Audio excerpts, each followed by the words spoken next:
এই বাংলাদেশের মানুষ ইনশাআল্লাহ জেগে উঠবে, গণতন্ত্র প্রতিষ্ঠা হবে, এদেশে শান্তি বিরাজ করবে। এইটাই তারেক রহমানের কাছে আমাদের প্রত্যাশা। জনগণই আমাদের ক্ষমতার উৎস। আমরা চাই প্রতিদ্বন্দ্বিতামূলক নির্বাচন, সেইটা আমরা আমাদের কোনো ভয় নাই। জনগণ আমাদের শক্তির উৎস, এবং আমরা এটাই মনে করি যে জনগণ আমাদের পাশে আছে এবং থাকবে। অতীতেও ছিল, বর্তমানে আছে এবং ভবিষ্যতেও থাকবে।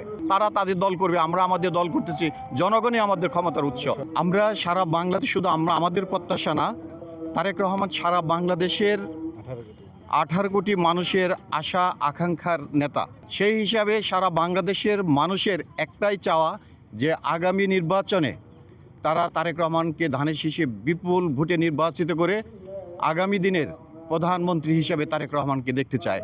এবং আমরা তারেক রহমানের কাছে এইটাই দাবি করব, তার সুযোগ্য নেতৃত্বে সারা বাংলাদেশের মানুষ, তিনি যেমন স্বৈরাচার বিরোধী আন্দোলনে দেশের 16 বছর বিদেশে 4,500 কিলোমিটার দূর থেকে সারা বাংলাদেশের মানুষকে একই প্ল্যাটফর্ম থেকে যে নেতৃত্ব দিয়ে স্বৈরাচারকে হটিয়েছেন, ঠিক তেমনিভাবে তার সুযোগ্য নেতৃত্বের মাধ্যমে এই বাংলাদেশের মানুষ ইনশাআল্লাহ জেগে উঠবে, গণতন্ত্র প্রতিষ্ঠা হবে, এদেশে শান্তি বিরাজ করবে। এইটাই তারেক রহমানের কাছে আমাদের প্রত্যাশা। আমাদের গণতন্ত্রের মা, স্বাধীনতার সার্বভৌমত্বের প্রতীক, ঐক্যের প্রতীক, তিনবারের প্রধানমন্ত্রী বেগম খালেদা জিয়া, এবং যিনি স্বাধীনতার ঘোষণা দিয়ে রণাঙ্গনে মুক্তিযুদ্ধ করেছেন, সেই শহীদ প্রেসিডেন্ট জিয়াউর রহমান বীর উত্তমের প্রতি, এই দুজনের প্রতি আমরা শ্রদ্ধা নিবেদন করার জন্য ঢাকা প্রকৌশল বিশ্ববিদ্যালয় এক্স ছাত্রদল যারা আমরা করছি, তাদের যে একটা সংগঠন আছে রেজা, তাদের